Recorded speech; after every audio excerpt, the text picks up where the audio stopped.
In today's video, I'm going to teach you how to insert basic shapes in CapCut PC. We're going to keep this simple and practical so you can follow along easily inside your editing workspace. If you want to add clean graphic elements like squares, circles, or outline frames to your project, CapCut makes that process very quick once you know where to look. To begin, the first thing you need to do is locate the built-in graphics area inside CapCut.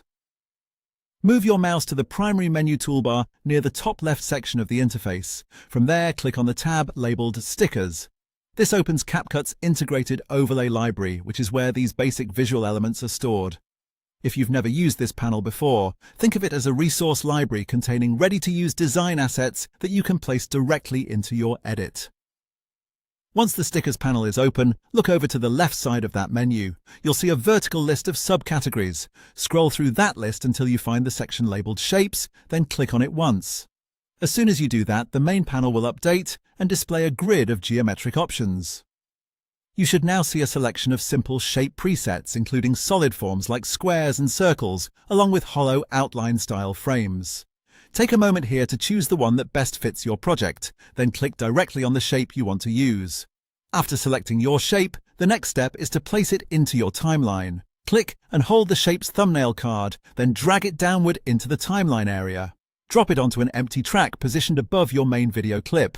Placing it above the video ensures the shape appears as an overlay rather than being hidden behind your footage. This is especially helpful if you're using shapes for highlights, framing, labels, or background design elements. Now that the shape is in your timeline, you can fine-tune how it looks on screen. Move your cursor to the upper right settings panel and make sure you're under the video section, then the basic controls.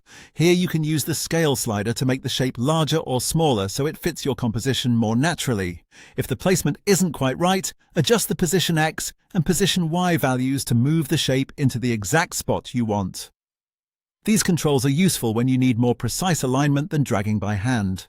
And that's it. You've successfully inserted a basic shape in CapCut PC and positioned it in your edit.